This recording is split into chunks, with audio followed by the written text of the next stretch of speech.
This is online.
Yeah, I can hear you. Yeah. It's fucking yelling at me. It's like, you can't use video because all of them are taken up, you dummy. I'm like, You dummy. not quite. Not all of them. Oh, there we go. There we go. That's fine. I'll turn it on, you dumbass. There we go. Well, good. Good, good, good. Good. Good. It's Good. good. It's good. Good. It's good. It's good. Alright, It's good. I can share my screen. So... Look, can you see me playing Guild Wars? Yeah. How smooth is it? Not very at all. This is fun. You just play while we're playing. Yeah. How smooth is it? Like, just out of wild curiosity, like, not at all. wild guess at the FPS, like less than 10. Yeah. Okay. Smoothish. Alright. I mean, you could see shit on it. So. Oh yeah. Oh yeah. It just like every frame happened after like a second, so you're just like, like it's just no. All right. Fucking. That's great. So today we're going to be talking about tourney structures a lot. Yeah, I figured as much. Yeah, because fucking Storm asking like these weird ass fucking questions. What are these questions again? Like, did he give you any new ones? Because a lot of them I'm hesitant to talk about with him. Yeah, so, I put them all on here. I'll just share the fucking thing. Right. Boo, boo, boo. Sweet. Everyone can look at it. No. Alright, so, the way it is set up is that.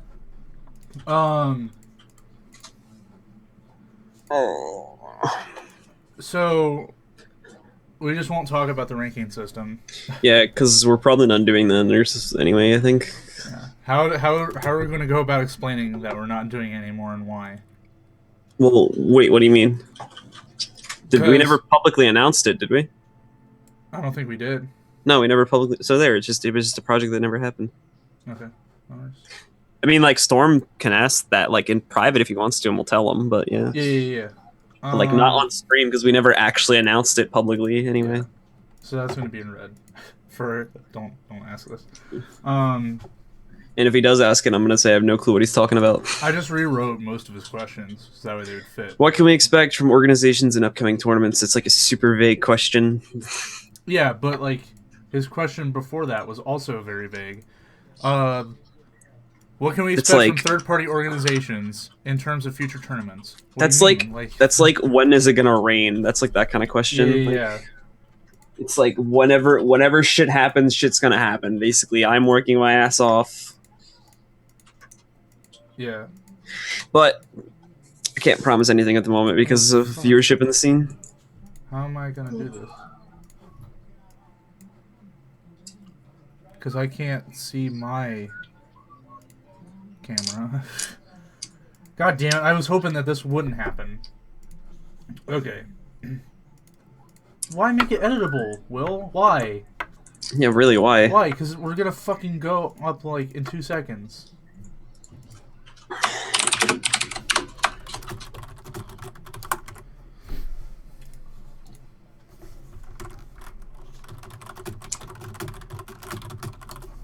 Your keyboard loud as fuck, yo. Well, I type fucking hard when I'm a little annoyed. Well, it's just bullshit, because, like, alright, Ken, you can do this. This is your baby, and then every day. So what are you going to do about it? What are you... like, Jesus Christ, dude, let me fucking do it. Like, there's a few things I know how to do, one of which is fucking make a website, 2, fucking do a podcast, because it's that goddamn simple. You talk to people, holy shit. Fucking murder his face clean off. We'll see if I get mad. Don't. Alright, I'm gonna get the others in here. Okay? Okay. So, I guess don't say things.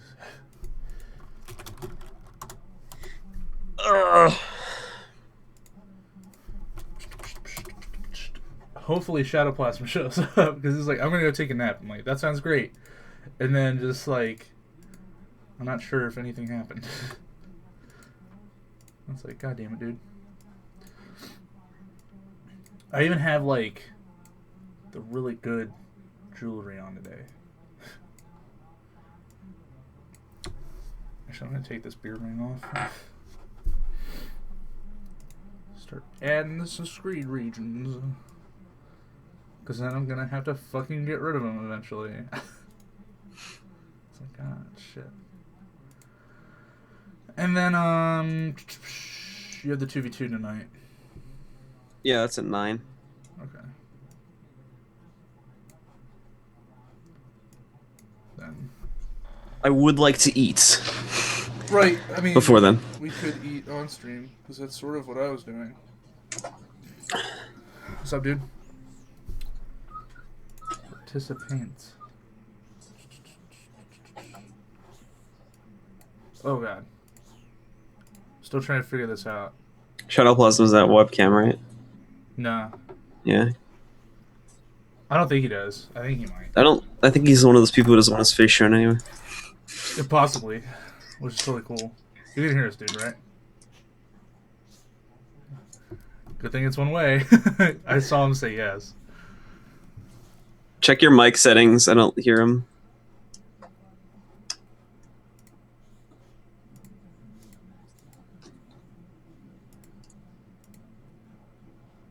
Ew.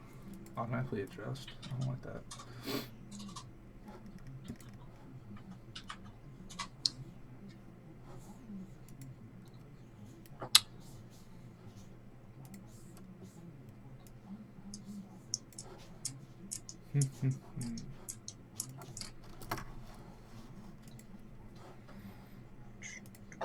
That's weird.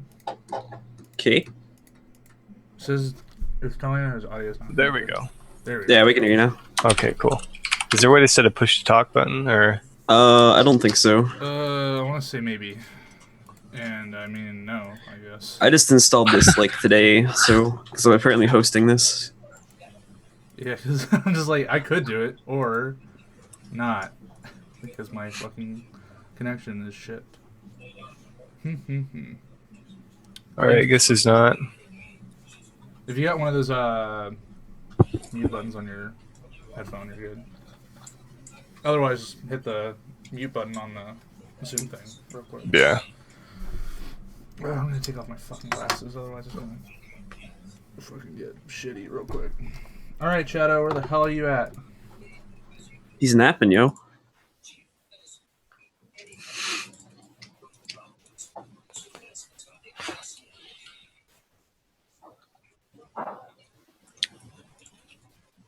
Yeah. I get you.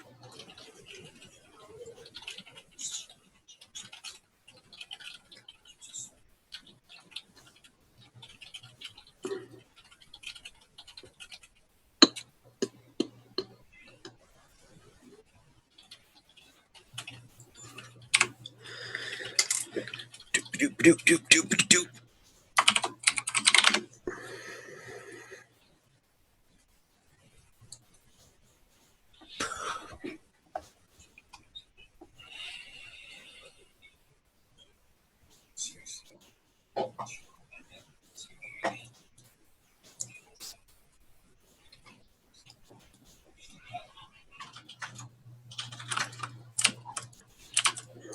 We're live on Mistpedia, right?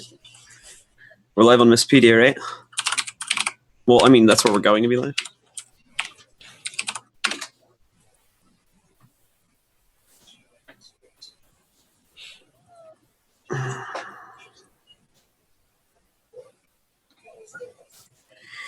Did I miss?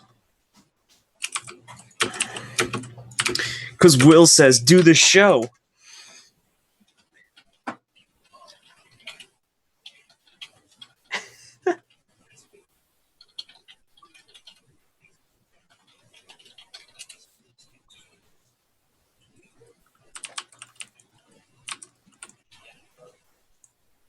Is there a day that would work better for you? Or is like Tuesday your best day? Oh, that's kind of my best day too, at least for like the 2v2 stuff. Because it would either be Tuesday or Thursday, and unfortunately the ESL thing's on Thursday. So, like, I could in theory do it any other day, but I wouldn't be able to do an EU one on like Monday, Wednesday, or Friday, and then weekends are obviously no goes unless there's no tournaments.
Yes.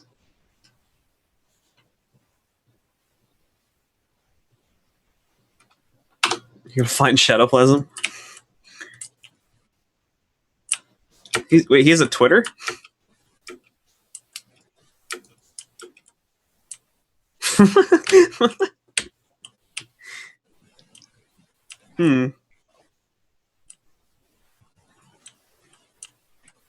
So did ANet get lazy with the edge of the Mist portal, or like, is it actually supposed to be just this floating mass? Because all the other ones are surrogates, but this one is just like some rip in time space. So how do we sign in for the 2v2 tonight? When it hits 8:30, there'll be a little button that'll be available at the top left. You'll have to refresh the page at 8:30. Oh, okay, on there. But with the same place where you hit sign up on that web page, it'll be right there. It'll be a blue button that'll say sign in. All right. So just click on There's that. 10 teams. Do only 8 get in?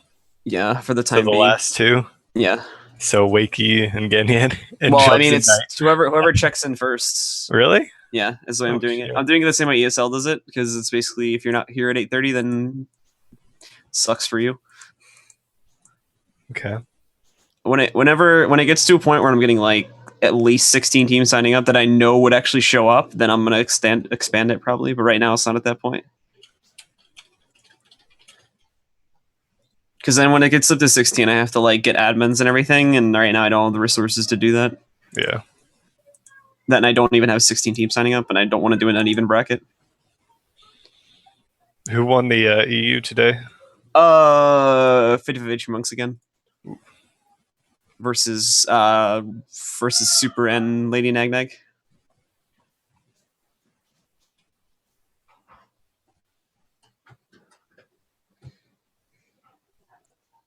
Did Kenny and Kate sign up again today? Just out of curiosity.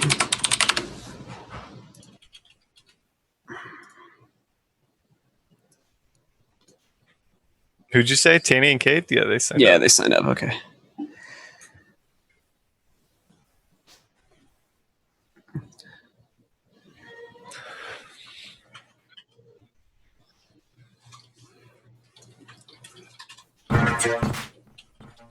If it's like an hour, that'd be perfect.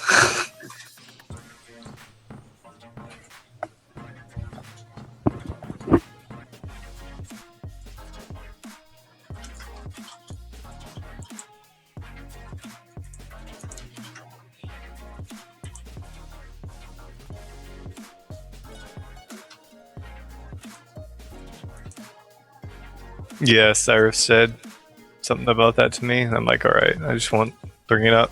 Just fine.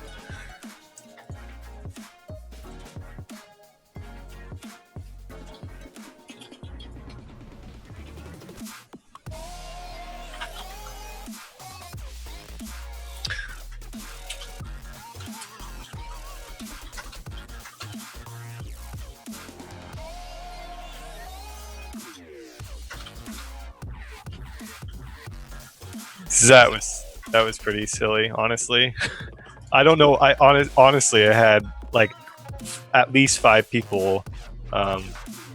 Which one? Where the hell did my screen go? I just lost you guys. What? We're here. There we go. I had like at least 5 people message me after the tournament asking about the bug with cheese mode. Oh. The last thing I did. Well, that's... Yeah, we'll talk about that.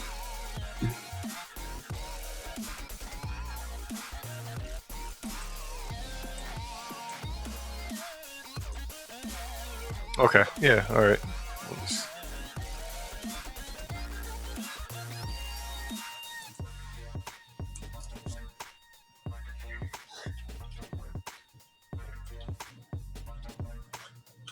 Okay.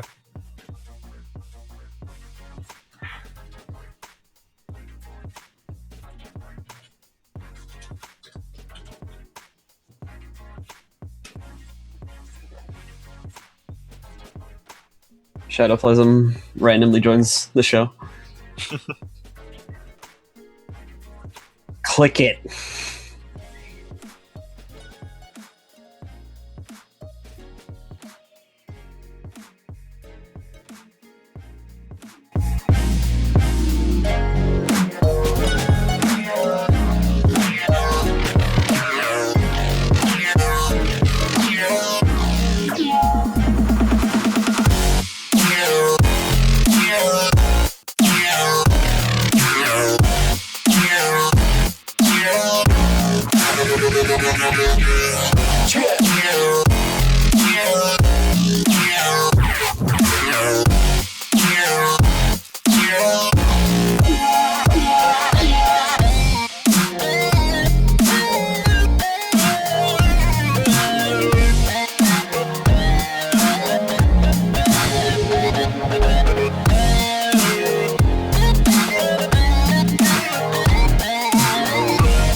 Hello, ladies and gentlemen, and welcome to sPvP Update, February 14th, 2014. I'm joined today with Blue and VVV Storm, and Shadowplasm should eventually be here. Guys sleeping in too late. Alright, so how are you guys doing today? Doing good. Same. Yeah. Yeah, no. Usual stuff been going on. Same as last week, basically. Yeah, except now I'm on it, so this is this is something new. Yeah, we're not gonna have anybody to like yell at me asking to get on, which is gonna be a problem, I think. because I really enjoyed that last time. Just like have me on, have me on, have me on. All right, so for the itinerary for today, we're going to be talking a little bit about tournament structure, and that I actually mean we're going to talk a lot about tournament structure. That's what today's topic's about today. So as some of you might recall, there were a few issues over the past weekend. That's not to say that multiple weekends had their issues as well, but this one in particular about how rules and regulations are put into the game. And that's what we're going to be discussing today, in conjunction with getting new players to come in, stuff like that. So, first off, let's talk about some of the tournaments that happened this week. Since the last podcast, we had Kings and Mist 2, the Mistpedia North America Open, the Mistpedia 2v2 tournament that's actually about to occur once again here in a few hours, and of course the ESL Weekly 14. So there's been a few events, a good solid amount. I would say so. Yeah, we need more, but yeah, it's a decent amount. Yeah. Been fun to We're watch. working on it. We're working on it. Yeah, I'd rather have it so that way I can't list them all. 4 out of 7 days of tournaments, not bad, for my opinion. For like some of the stints we've had in the past, I would We say could make it 5 if we wanted to. it could. Yeah. So long Let's as it's get 2-day tournaments. Yeah, so long as it's more than 0, we're fine, right? Yeah. So at the moment, it should be like 4 to 7 days a week, and it should stay that way for quite some time, I think. Because at the moment, we're going to be having Mistpedia Invitational as well as weekly, and both the weeklies, like the ESL and the Mistpedia TV2, should be happening every week from now on. So for the next at least 3 to 4 weeks, we should have 4 out of 7 days of tournament coverage, which I think is pretty banging. Yeah, we just need more. You always need more. It's like going to McDonald's like really early in the morning. You're like, I want all of these sausage McGriddles or whatever, and just like need more. No amount is enough. We always need more. So Yeah. How was this week, Lou? Because you practically cast every tournament. Not quite, but you're involved a lot.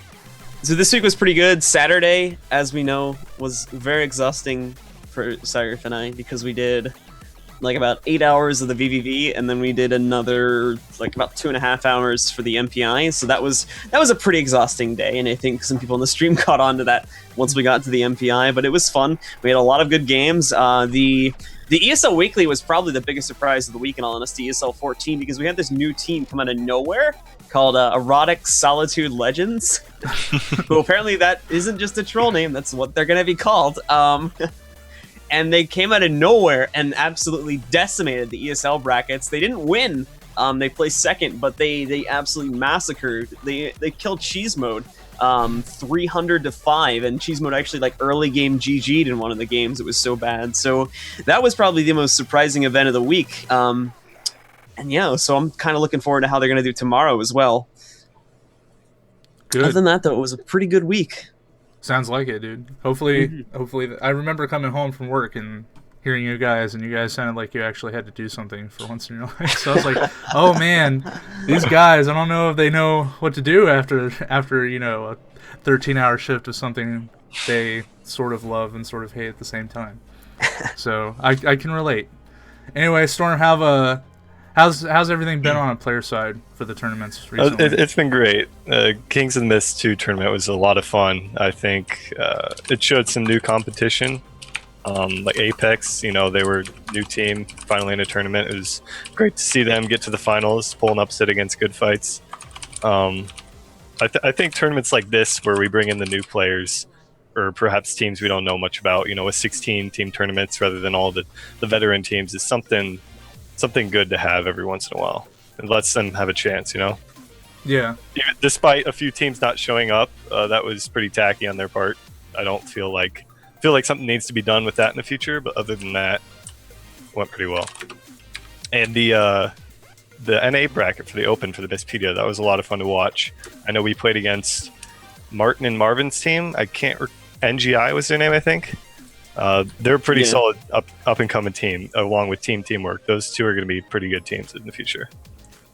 Damn, that's why I really enjoy opens. So like when everybody was talking about how we should do like a Mistpedia tournament, of course you can go with the invitational idea because like you want these certain names to be out there that everybody knows and you want to see them fight.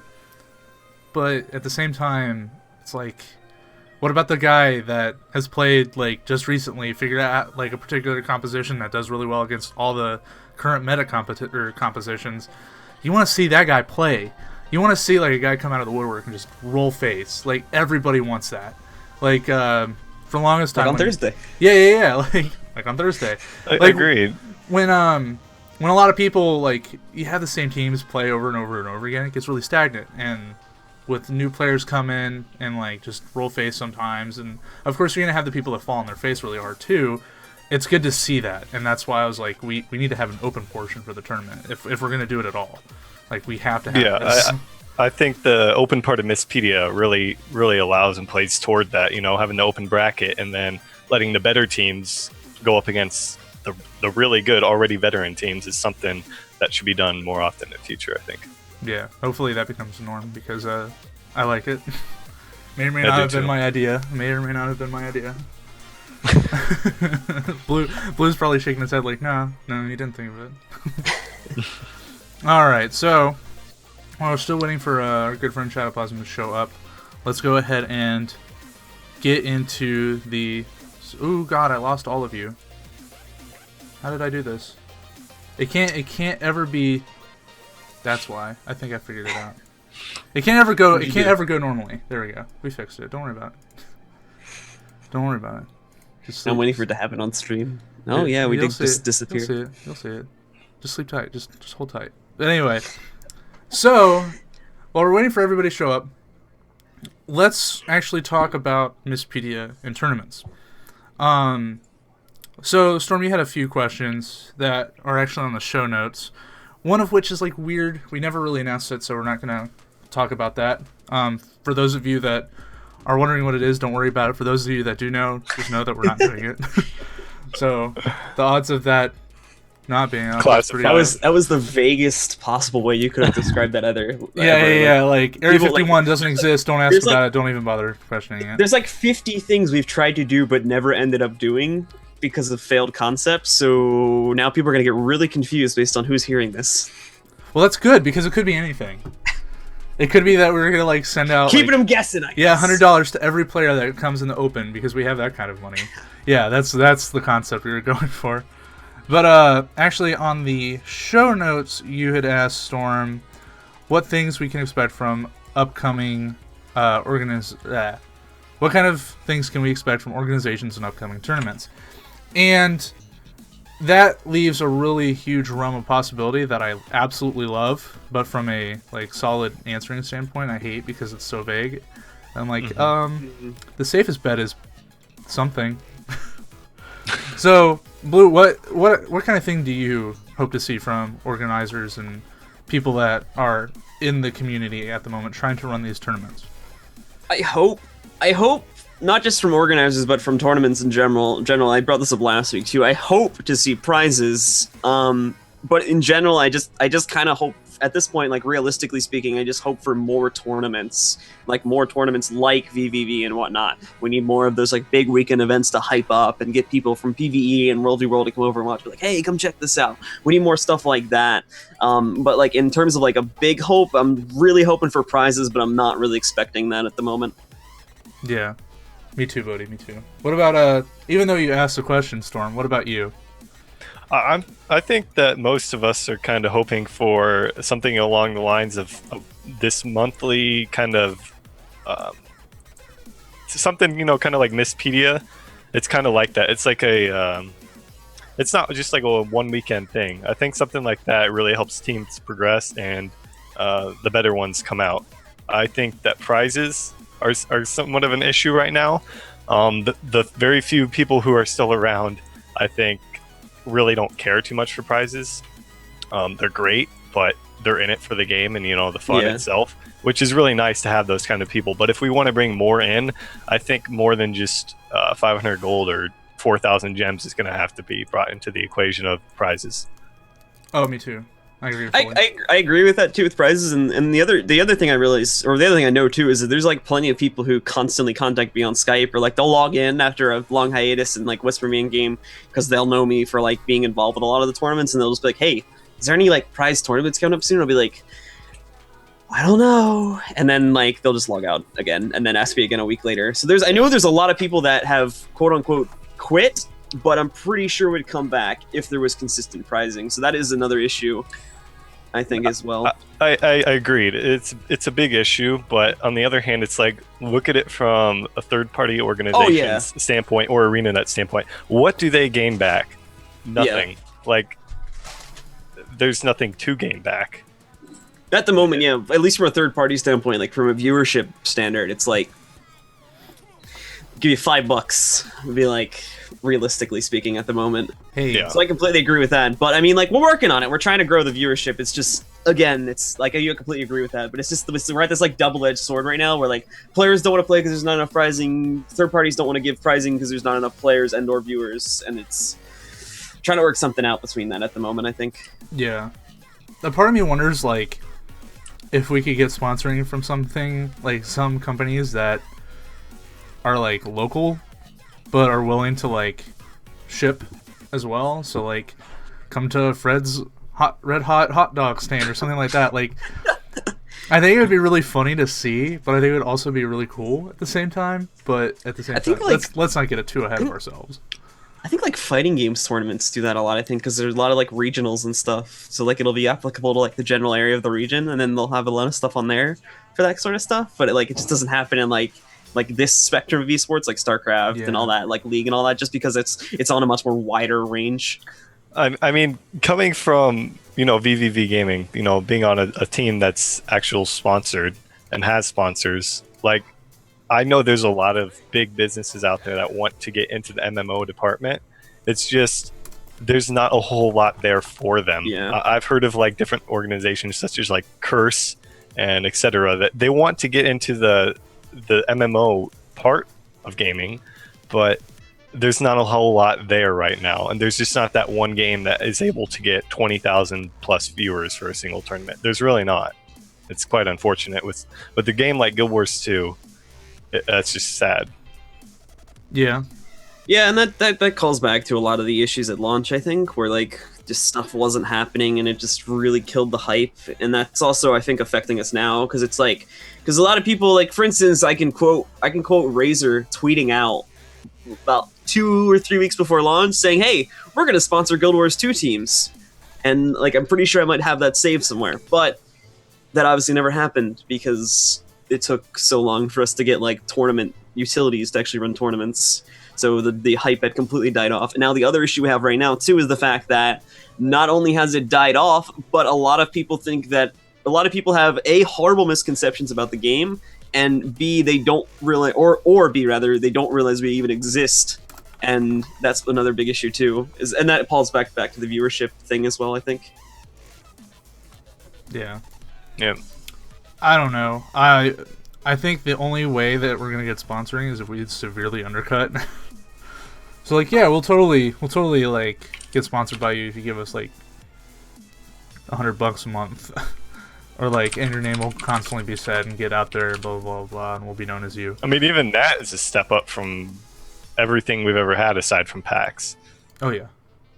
That's the problem is that that's no way, like that's totally not enough to like subsist on, which a lot of people want. It's really weird. It's like it's a person wanting to become a chef without going to school kind of thing, or like, oh, I want to be an accountant and I have learned zero accounting anything. So it's like sort of like the chicken and the egg kind of deal, where like the cod analogies just like last week where they're just terrible. But we're trying to get too ahead of ourselves, and if we just like humble down real quick and be like, yeah, we'll take $100. we'll take like a meal a month from you. That's all we want, is just a meal a month. Which I think would possibly work. It depends on the location of like if you're heading for local businesses, it would definitely depend on the location. I don't know quite how that could work, but I mean, give it a shot if it's worth it. Yeah. All right. So apparently we have breaking news. Yeah. Oh, Very God. solemn news, actually. Yeah. So You want to say it or should I say it? You can say it, but this is what happens when you ball too hard. Well, the breaking news is, and also Shadowplasm's going to join us for this in just a second, so we'll get him in here in a sec. But the breaking news is that Good Fights is apparently just broken up. Yep. I've heard that too. Yep. So we just got confirmation from that on Mistpedia's side, which is very sad indeed. Time to delete the pages. I don't do that. So this kind of pulls into relevancy. Yeah, a little bit. Is what we're talking about right now. Yeah. And more of the fact that what is keeping teams tied to this game, besides a love of the game, which at the moment, unfortunately, is nothing. In all honesty, besides a love of the game, there is very little reason for teams to stay here. And apparently, our free meeting is going to end in 10 minutes. I just got that. I was about to be like, pull out the wallet. Like, I got this. We got it. So we might go on a little small commercial break here in 10 minutes, and then we'll come back. Hopefully. But until then, so the Good Fights breaking up. So no more Good Fights Invitational. That's just, it's sad. It sucks because again, I kind of want, if we had access to one of them to pull on right now, I would totally want it, but I don't think any of them are available at the moment. I kind of want to know the reasoning. I don't know if it was like internal issues or whatnot, or if it was just they got bored of the game. I don't know. Yeah, it kind of sucks. Well, I don't think it's going to be the last we're going to hear of those players. No, yeah. I hope not. I mean, until we get actually news as to, well, Storm, I think you said you heard rumors of it. Do you know anything why that you'd be willing to say like out loud, or? Certain players on the team want to go play with other players on another team. So, in the past, I have heard that one or two players of the team had wanted to quit the game like a month or two ago, if not longer, and decided to stick with them. And a different member wants to go play with another team. That's all I've heard and know about the whole situation. So it's kind of a split between internal issues and not being interested in the game anymore? Yeah, from two different people. Okay. But again, I don't actually, off the top of my head, know the reason why. I'm waiting to see if we get an update from it. But live feed. Yeah. Good Fights. But I mean, that's unfortunate, and for the people who want to leave, again, it's just like I get it, but it's like I don't like it. But again, I can't not like it because it's totally makes sense. Is like the issue I have with all these teams leaving.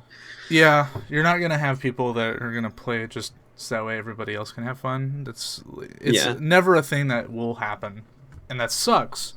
But it's something we're just gonna have to account for. Moving on. Though, if we find out anything about Good Fights leaving, we'll come back to it. So ArenaNet has previously stated that they want to run like these monthly and these weekly kind of tournaments for PvP, but we haven't seen anything. Sort of like in Guild Wars 1. Thoughts? They came out with those qualifier points promising weekly tournaments, which give you a bid into the monthly, which give you a bid into the yearly. And they took away the qualifier. Well, you have them. They're still on your account, but nothing has been done with them in, what, a year now? Yeah. I feel like it's done. Like, that system, that system I think is done because it was a great system. I don't know why I thought it was a great system too, but like at launch, I don't know what was going on over there. But it just seems like there was so like the idea wasn't even fully like cemented over there or something. Because you gotta remember too, like I think this came down to like certain issues. Like, okay, remember how the paid tournaments actually took like a couple weeks to get them they took like 2 months or whatever before those were actually like playable in the game, right? The paid tournaments with the tickets and all that. Mm-hmm. It came in like October and November, if I remember correctly. Yeah, and those were so fun. They were so good. Yeah, but the issue came into play again that like again, it was the fact that it took so long to get that feature, which was supposedly supposed to be there in at launch.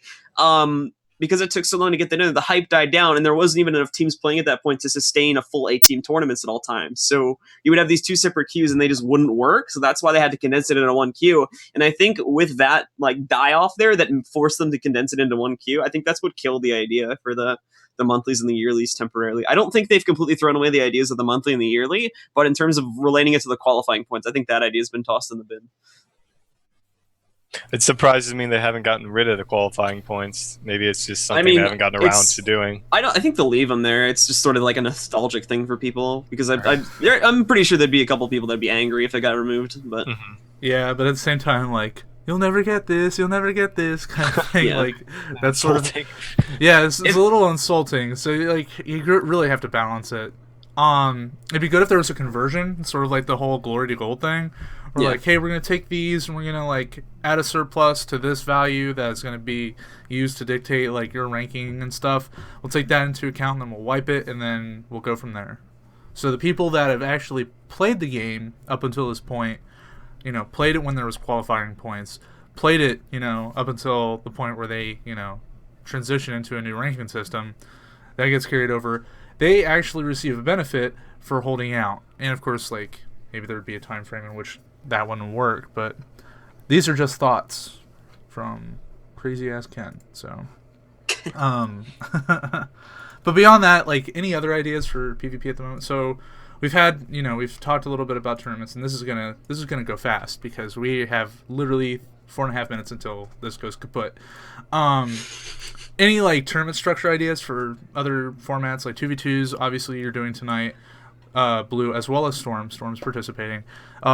What about like 3v3, GVG kind of stuff? Like, are there any like tournament structures? 3v3 was, I guess I can talk about this now since it probably isn't happening, but 3v3 is being discussed between myself and Good Fights for some time. We were going to try and do a 3v3 tournament, but I guess that's not happening now. But that's still definitely something that's been highly requested of me, so we may consider that in the future. Different formats. I definitely think the sPvP GVG thing, like the 6-on-6, has room to grow, but at the moment, me personally, I'm just like too overthrown with other stuff that is being worked on to actually do something with that.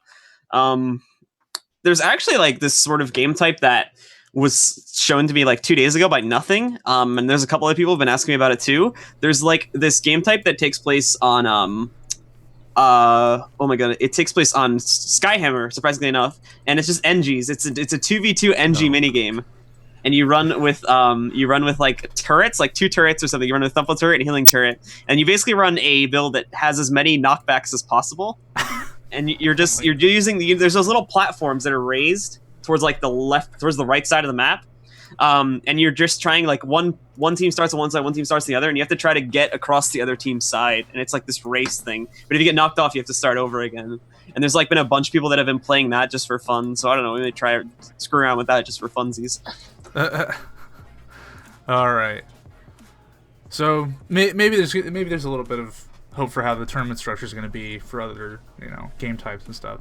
The huge thing, I think, is with these new game types that are coming out that are like non-official, and you know, you really depend on participants like willing to play the games like this in comparison to having trolls participate, is it's very unstructured. It has potential to fail really badly. Like we've seen, I forget which GVG you were casting, but they were getting trolled a little bit on one side due to drama, and you know, that kind of thing. Yeah. Drama of all things. You know, but those kind of things. Sounds like Guild Wars 2 PvP. Yeah, that's a totally different discussion, which might actually be a podcast one of these days. So stick around, I guess. Yeah.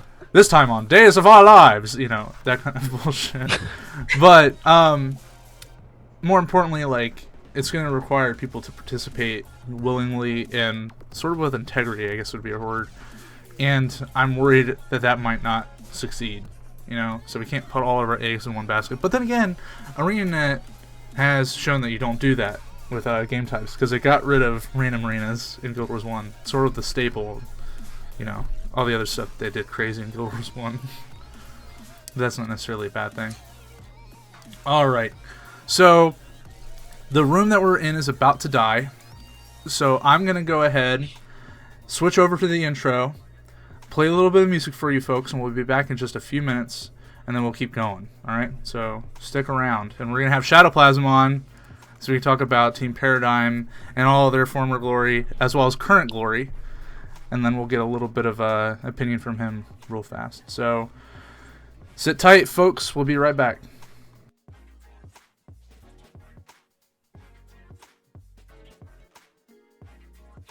Are we joining the other room now?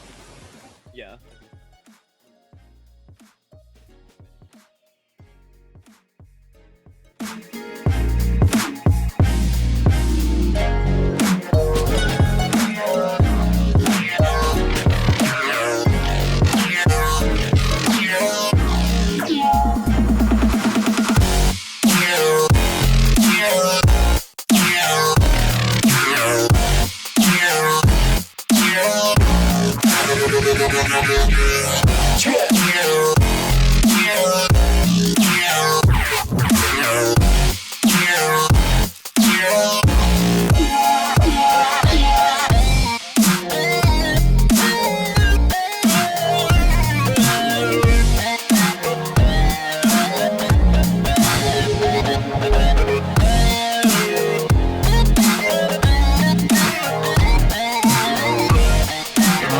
Folks, we're back, sort of, but that doesn't mean you can't hear people.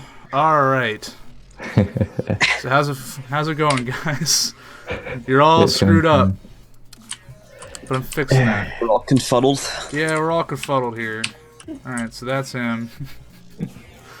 We'll figure this out. It'll be great. How's it going, Shadowplasm? It's going fine. Yeah, you just woke I'm up? still sleepy. Yeah. I slept with my alarm that was meant to wake me up for the podcast. It's meant to wake me up at 2 a.m. for the podcast. Your commitment is great, Shadowplasm. I love it. It's all good. You didn't miss. So is this the first time like a lot of people have heard your voice? I imagine it will be. It probably will be. He's like the wooden potatoes of PvP. Oh, that guy. I love wooden potatoes. I don't think there's anybody that dislikes wooden potatoes. If they do, Just listen to his voice. Yeah, it's quickly sated. If they're mad, it's quickly sated by the soothing touches of his voice. There's no. Yeah. I don't know how to do accents very well, so just be like, don't get your jimmies rustled in English, in an English accent. All right, so we just covered up the tournament structures, which it's a shame you weren't here, Shadow. We could have used you, but we're moving on because the topic at hand are the new rules for tournaments. I'm sure this is a great subject for everybody involved because there's no way this can get hairy. So the first thing we're going to be talking about today is discussion or disconnect rules, and how those should be implemented. So we've had a few issues for a while about disconnects and stuff like that. Helseth, as much as I love the guy, has gotten really mad at disconnects, rightly so. So how are people from the admin side trying to take care of this, and how are the people player side trying to like deal with it? Like, are there sort of things that they're trying to do or things to account for? So the floor is yours, guys. So the big issues with this, I'll start here just to give people background. The bigger issues with disconnects, like obviously the issue has always been there and present, mainly with cross-region tournaments. Like the first biggest one that would have come into play with would have been, I believe, MLG. It happened once or twice, but there wasn't a big fuss about it that happened there.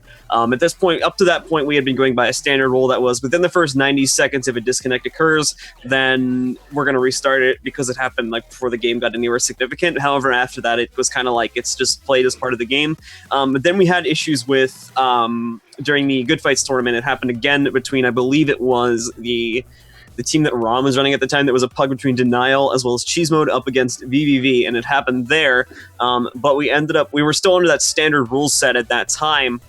So as such, it happened twice, I believe. And as such, we ended up just playing it by the rules there.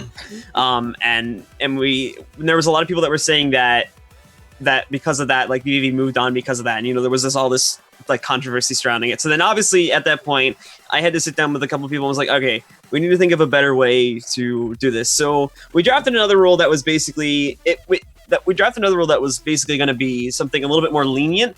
That was in its simplest form. We made it so long as you're not stupidly losing at that point in time, like so long as it wouldn't be conceived as intentional, we'll allow it once, but if it keeps happening again, then it's your fault. So we think we kind of patched it for now with that issue, but unfortunately something like this kind of like won't be fixed until we get like a actual pause functionality, in my opinion, which I'm not sure how long that would take. But for the time being, we sort of tried to patch it with the new rule we put in place during VVV. From a player's standpoint, and being on the team that was against the other team that did get disconnected, we kind of looked at a few things as well. What they're like as players in treating us. If they were a fully respectable team, such as Ghost Fights or Apex or something like that, I'm sure we would have given them the DC, just because, we respected them. Unlike the EU team, I don't know how much bad mouthing there was between us, but there was quite a bit. Second off, if they wanted they requested a redo on Fofire when they were up 200 to like 20 or 30. We were getting destroyed. If they had requested the disconnect at that time, we would have been happy to do that. But the fact that they still thought, and they even told us this, they still thought that they could win the game with that 4E5 and being up 200 points and hopefully getting Hellset back, that's their own problem for not requesting it. That should not be put on us. And we also look at precedents. In MLG tournament, there was nothing against Good Fights getting a disconnect against Car Crash, or Car Crash disconnect. It was the other way around, yeah. Car Crash there was nothing happened. And they think that just because the rules are the same now, that they're going to be able to get a disconnect. I don't see any sense in that. So really, it seems like it's still chaotic. Very chaotic. There's still issues of it going But- around, basically, of the event.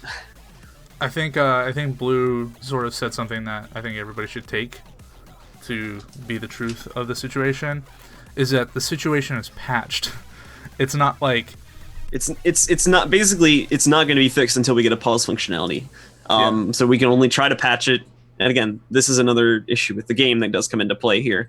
If this was a LAN, obviously, that wouldn't even be something that we would even be considering. But as LANs are basically infeasible in the current time, then yeah, it's only online tournaments. Yeah. And as well, Yeah, I think this is something that I'm gonna basically write down on a list to where when and if there is a large scale tournament prize pool, I'm thinking personally like multiple thousands coming into play here. That would be something, especially if it was online. Obviously, that this would be something that would be heavily considered, just because of how much effect it could have on the outcome of a tournament.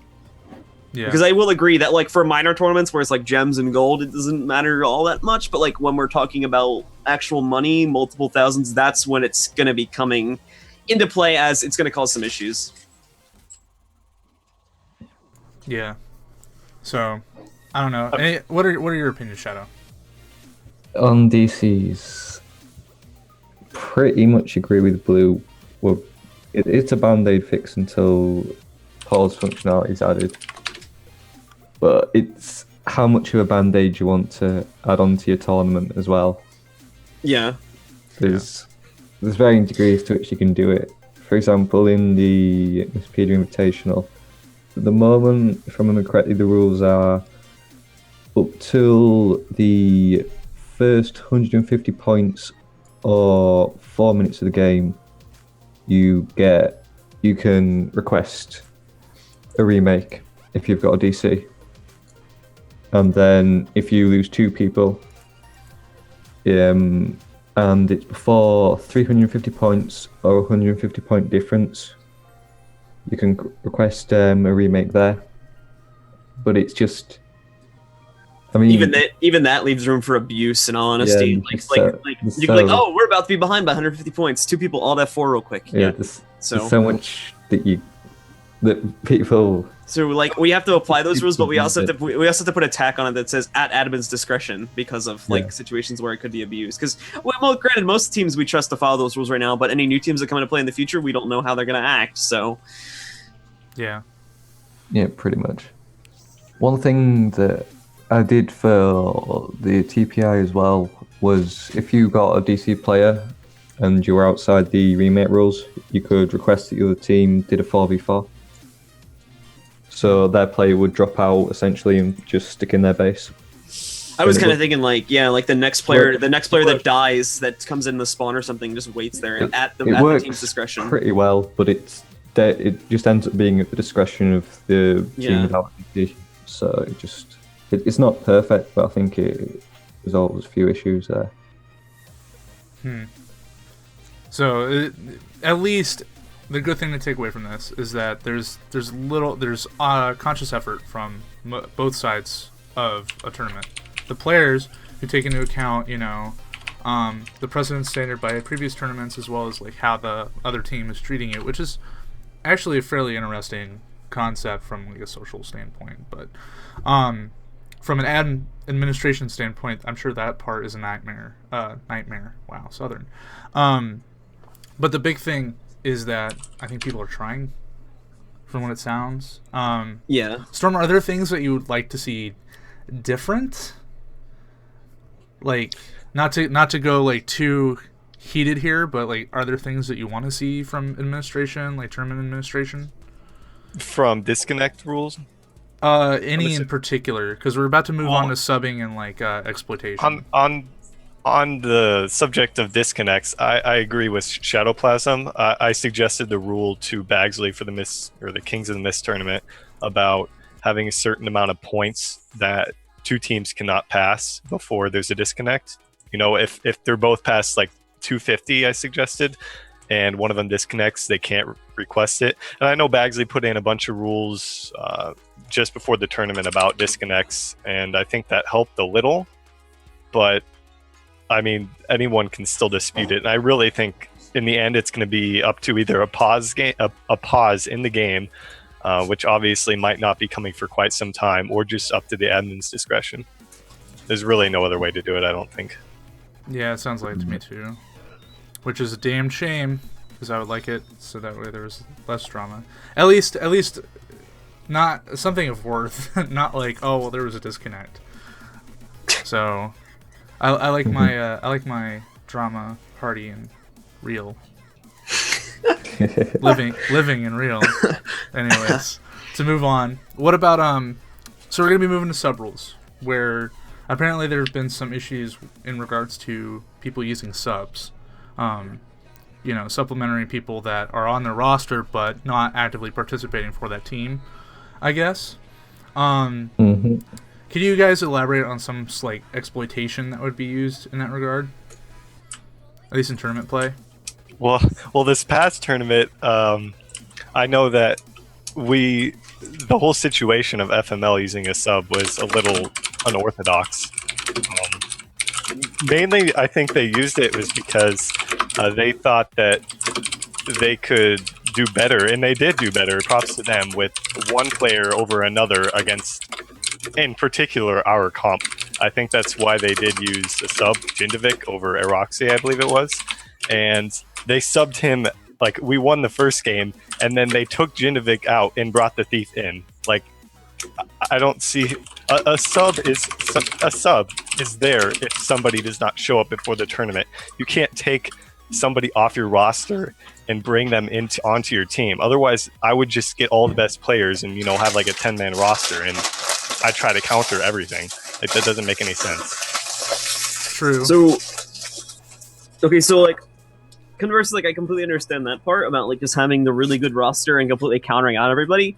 But like for the most part, I think for most tournaments at this point at least do allow class switching mid-game. Granted, players would have to be good at both those classes. But another issue I tend to look at too when it comes to that sort of thing is that the fact that like right now with the stuff we're offering and the commitment we're asking, like for instance last Saturday we were asking teams to be around for at maximum 8 hours. And that's 1/3 of an entire day. So that's a lot of time we're asking for players. Some people unfortunately don't have time to sit around for that entirety of the time.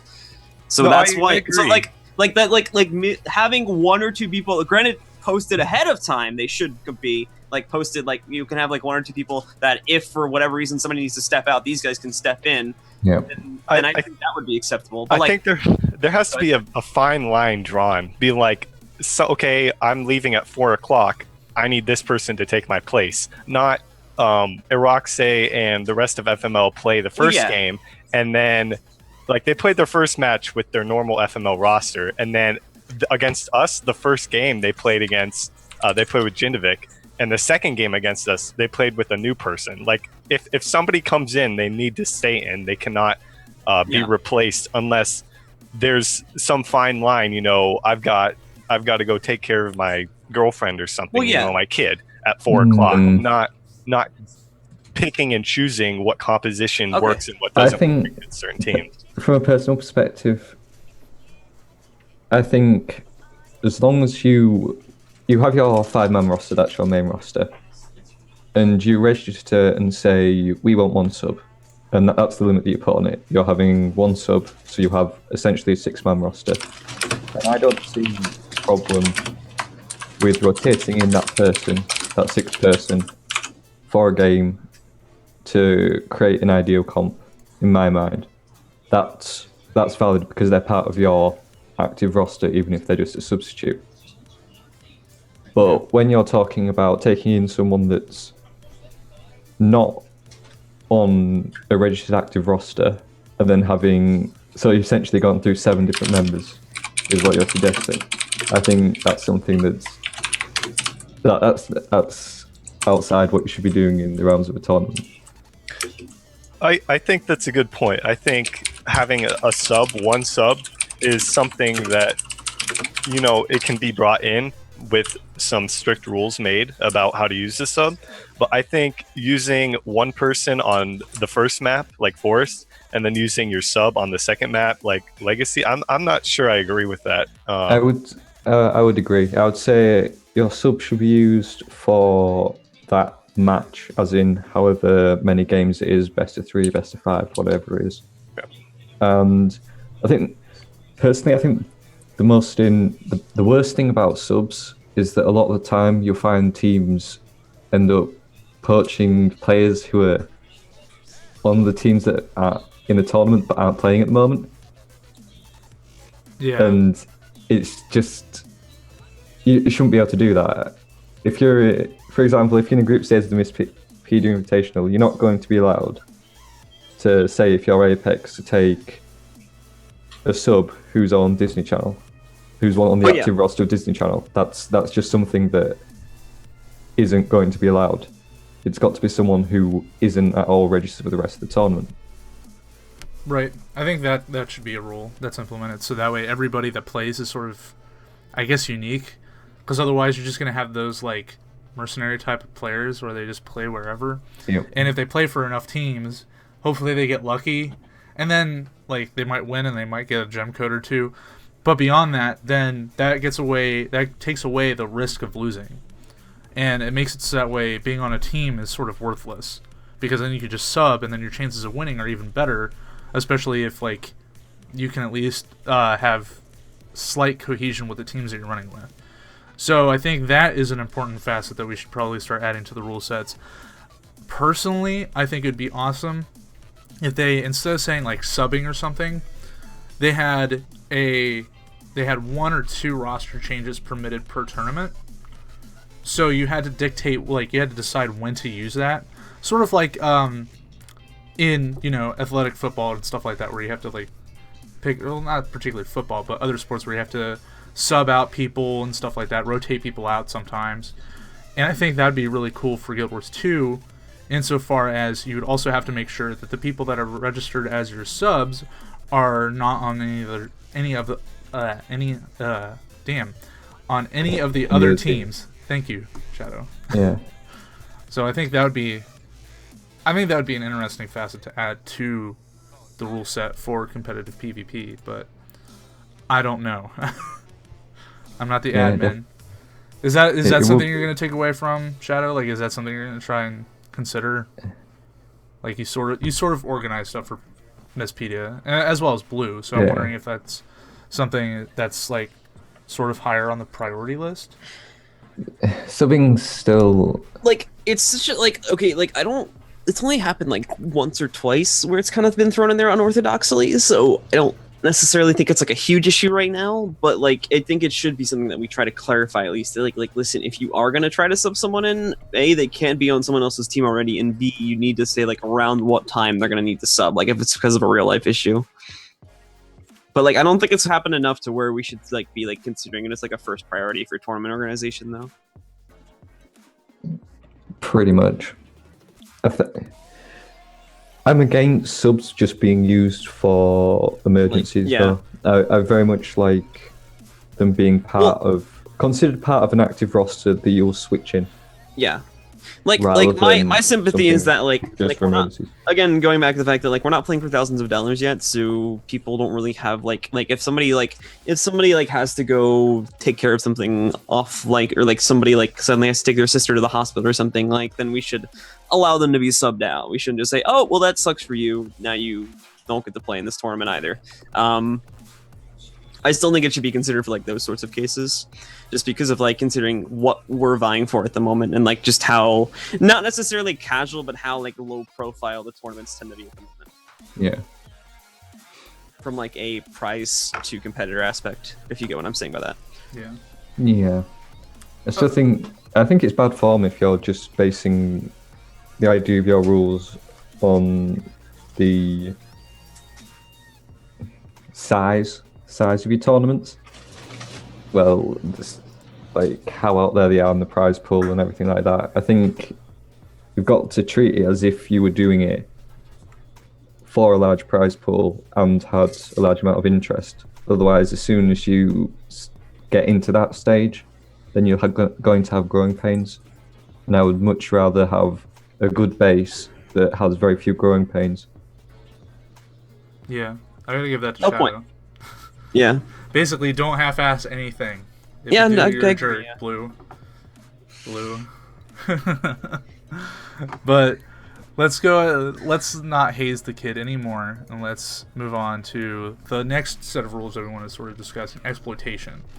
So there's a few exploits on certain maps that people can utilize, but there are also certain like bugs in the game that can also be utilized. So do you guys want to talk about that? Because I don't know all of the bugs that are like currently usable, and I'm not even sure if we should be discussing them. I'll quickly cover this. It was patched in this patch apparently, Yeah. but being ArenaNet, it might not have been patched. It was the continuing to reflect skills when you swapped out Sword 5, I think it was. It was Warrior. offense Yeah. sword 5 with the Yeah. fourth trait tree 5 trait, I think, for warrior. Yeah, something like that, where your block skills become reflects when you stopped using the skill, you were still reflecting things. It was And the it- missile deflection trait. Basically, Yeah. you would go into the missile deflection trait, and then you would, whenever you would block, basically you would swap weapons before it ended, and then you would get like 20 seconds of it or something. Yeah. Okay. So I'm getting confirmation have- that got patched out. yeah, it did, but Okay. it might. You never know. It might still be in the game. It Yeah. was so Super was using the build today in the 2v2 tournament, and I don't think it was happening anymore. So Alright, I'm pretty sure it's been patched now. good. But I had I an wasn't like example of this during super closely the watching it though, but yeah. Team Paradigm Invitational. This was when Mesmers were pretty much all running Moa. Or, well, a few of them were still running Time Warp, but a lot of them were running Moa. The Moa completely disabled your sigils if you were killed in it. And obviously, if you're a Moa, you got pretty much always guaranteed to be killed. So it kind of screwed people over for a game if they were killed in that one Moa, especially a Guardian or something like that. So essentially, came along and said, until that was fixed, that skill isn't allowed to be used. And I think that's the best way to go about it, even with it's something as basic as the reflection bug on Sword 5, because that's just so obnoxious, especially if it's something like an engineer and you're so reliant on projectiles. It essentially becomes something that makes a character stronger without any help, and it's not even meant to be there. Yeah. All right then. So that's one example. I'm sure there's a few others. with stuff that shouldn't be working the way that they are at that particular point. What should people like? What should tournament organizers like do then in response? Should it just be your whole entire team is disqualified, or should it be something like, "Hey, you can't do that. You're gonna have, or you can't even use that. You're gonna have to switch You're gonna out." need to go through a warning system, aren't you?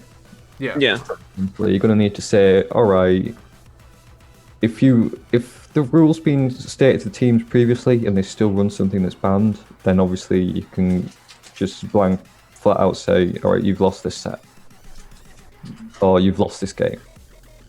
That's something quite simple. But if something that people weren't aware of, or something that was made up on the spot, you just have to say, all right, we're not allowing this. You're using it at the moment, but you get a warning. Next time it happens, your team's going to be docked a game. Then if you continue to use it, then you're just going to lose the set straight out. Okay. But I guess the better question would be, how many warnings is it going to be individually based? Is it going to be based upon player? How many of those are they going to get? You know, like those sort of logistical questions that you're going to ask. I would tie it to the entire it'd be by team. team. Yeah. And one warning. One warning, Simply that's put, it. that's how I would do it. Well, Team one warning, then you start start getting dock stuff. Yeah, I mean, Basically, yeah. It's also like certain bugs that we are looking out for should also be highlighted at the time, like before the tournament. Like it should say like these should not be played, and we're going to be docking you if we catch you using them. Basically. Pretty much.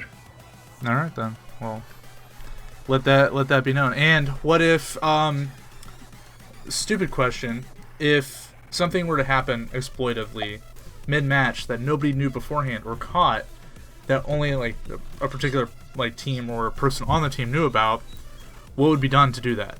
What do you mean like exploitive? Like It depends to the extent completely.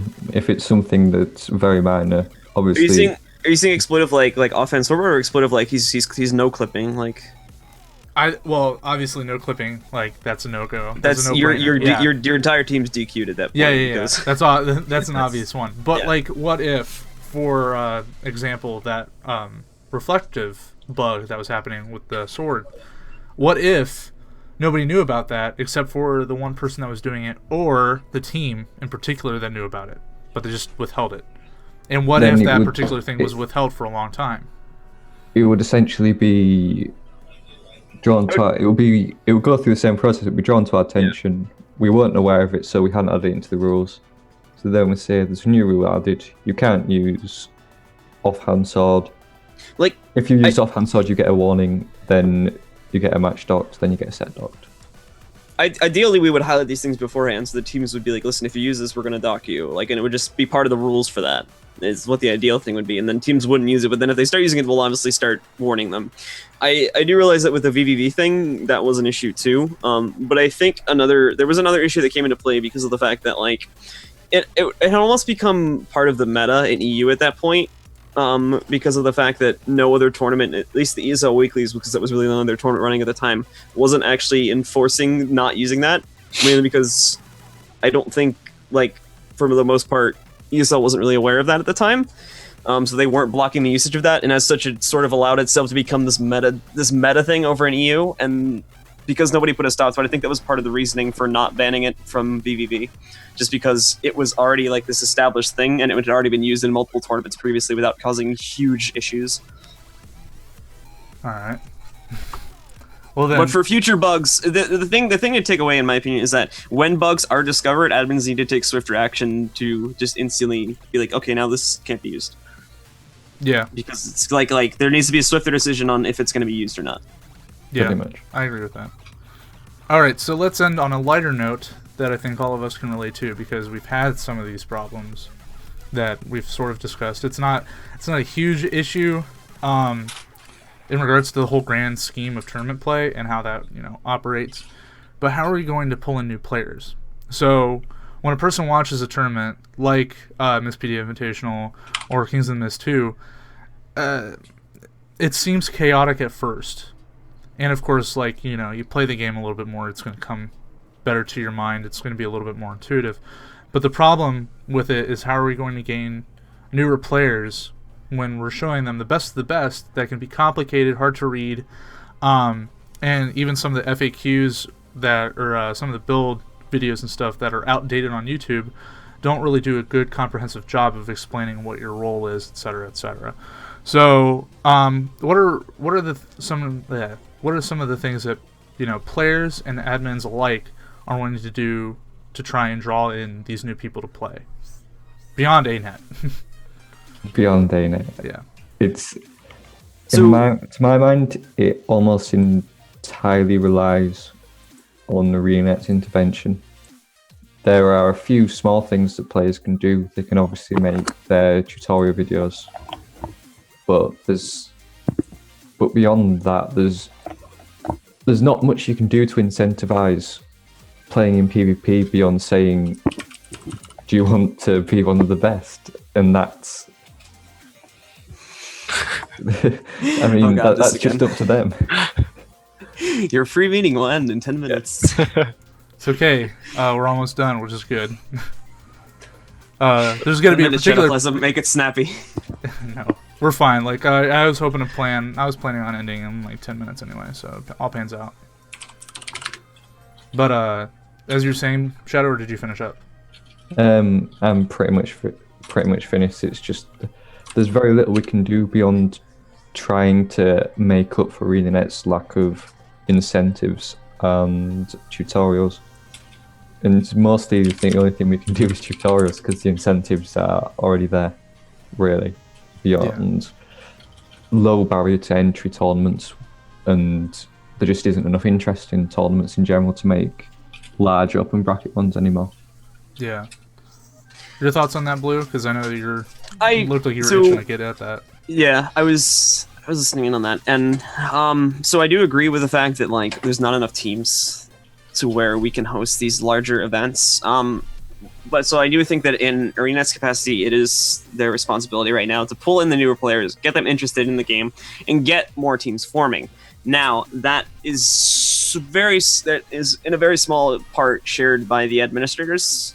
Because of the fact that we need to also supply these newer teams that want to get higher up with tournaments where they won't absolutely get raffle stomped in. For instance, basically every major tournament we've had like 2 or 3 teams, like I'm going to be completely honest here, that didn't fight at all, and like that didn't really pose a threat at all, and got absolutely destroyed in the first round, like 2-0, no question about it. Yeah. So we've been talking about this in ESL a lot too, is that possibly the idea of hosting a separate tournament that like certain teams cannot sign up for because they're just considered like high tier. Like for instance, if we were to do that for ESL, we would have like we would like not allow Cheese Mode enter. We would not allow 55 HP Monks enter, like that sort of things, because they're like considered high tier, and we would just block them from entering those tournaments, and we would allow newer teams to come in so that those teams would actually have a chance of winning and then like feeling better about themselves as a team. But again, the shared issue is the fact that we just don't have enough teams right now to facilitate that sort of thing, so we have to throw everybody into the same pool, and then it just leads to this like very hostile, like first 1 or 2 rounds is just like completely predictable outright. And then you get to the good stuff in the 2nd or 3rd rounds. But again, those new teams don't leave feeling any better because they just get destroyed by, like, let's say, like, new team number 1 just comes in, like, just instantly gets destroyed by Cheese Mode. And they're not, they're not going to feel any better about themselves because of that, in my opinion. The Mistpedia Invitational home bracket sorts that to a certain degree. Yeah. But it still has the problem that even if you only had new teams going through the open bracket, those 2 that qualify for the group stages are probably going to get absolutely destroyed during the group stages. Mhm. I mean, you've obviously got the 3 weeks during the group stages to practice, as well as the gap in time, but it's just... There's just such difference in level between the newer teams and the... I want to say veterans, but I think of Cheese on the 55 HP Monks, and then, to me, they're really new teams. Yeah. I don't know. Did you have something you wanted to say, Storm, about that? Yeah, I agree with Blue. I also think we need to really appeal to these new teams. I feel like we need to make smaller tournaments, regardless of whether or not they're streamed. Just having somebody there to facilitate it and have a small prize pool, whatever that may be. Because I know there are teams out there that want to play. They feel like if they sign up, they're just going to get destroyed. Like a person just said in the chat, they don't want to get destroyed by the top tier teams. I feel like If we had something like that and somebody to facilitate those tournaments, I think that would really help. And I think that we really need to go out there and get those teams, because there were multiple teams that had quit for the VVV tournament like the night before, and I had to go out and find teams that I had never heard of. I just asked random people if they had a team. They're like, yeah, sure, we'll play. And it's like they didn't even know about the tournament. They had no idea that they could sign up. They don't know. I think there's only so much marketing you can do. Yeah. Agreed. And it's a very ANet really needs to step up. It's a very unique. ANet needs to make them much more in your face. They need to be able to say, if you're a new player and you want to try out PvP and get a team together, join this tournament. Yeah. And ANet just doesn't do that. We're in a very odd situation too, with like what we do compared to like what you would say like what other esports do with like StarCraft and like League and all that. Whereas, and you compare us to some other, when you compare like, and I'm actually going to bring up Reddit here as the main example, because when you compare our Reddit outlets to like anyone else's Reddit outlets, their outlets are completely focused on the PvP side of the game, the esports side of the game. Ours is like extremely unevenly split between PvE, World v World, and sPvP, and the least majority of the people that will like upvote posts and bring visibility to those sorts of tournaments is going to be sPvP players there, whereas you get some post about like something Quaggan related and that'll get uploaded by everybody. And that's part of the issue with trying to get exposure for those tournaments, I think. So it's again, I definitely agree with you when it says that it falls on ArenaNet to help us get that exposure out, for the saying like, hey, these tournaments exist, come sign up for them. Because like even the other day I had somebody post, like I made a post that was like the VODs of this 1 2v2 tournament I held, and they were like, hey, where were the signups for this? I didn't see them. And then I just responded with, yes, I did post them on Reddit 2 weeks ago. You didn't see them because it only got like 2 upvotes. Yeah. Whereas like any other thing like that would have gotten like thrown to the top instantly if it was on like r/league or whatever. Yeah. I think that's one of the bigger things too. Beyond that, there's been two. Because I don't know how much of an impact Reddit actually has on those sorts of things, but I think it's pretty big in like personal opinion. But I could be wrong on that though, because I'm not like not a person who would know those things basically. Well, actually, another of the major issues that we have is that we don't have a continuous tournament.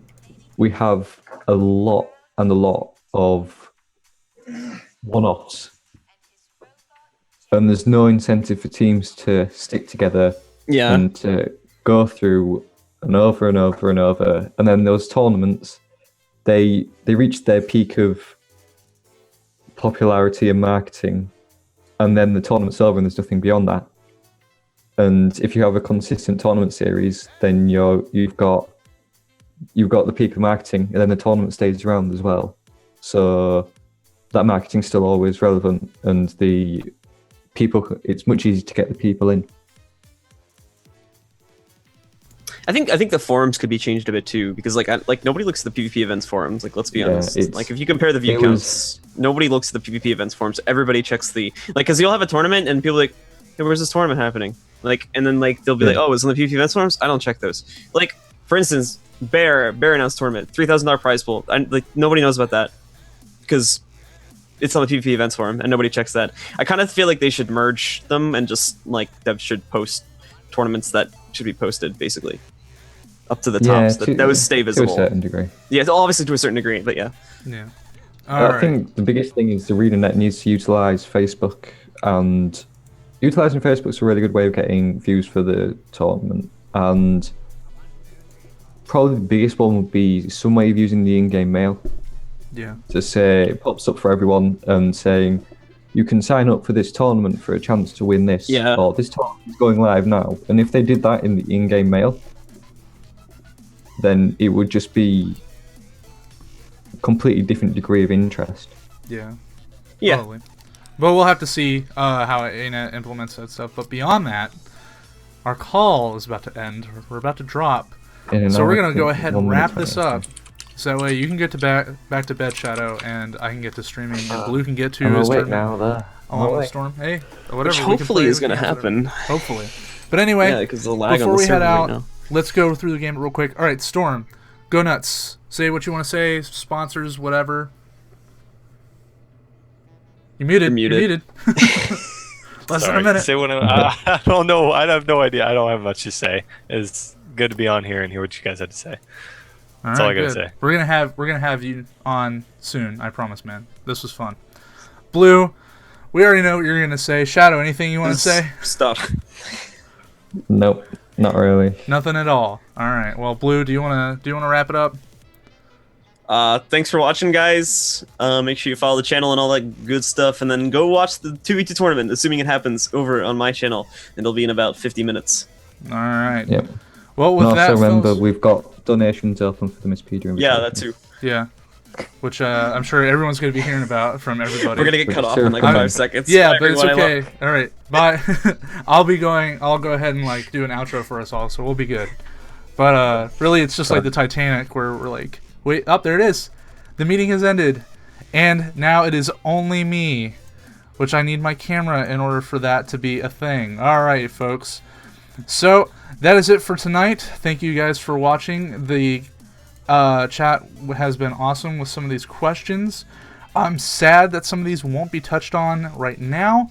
These will probably be up for the next sPvP update that we're going to be discussing with our new guest, who we don't know who that is yet. If you're interested, tweet at me at the Kenigmatic below, and we'll see about getting you on and stuff like that. So, with that, I'm going to go ahead and wrap it up here.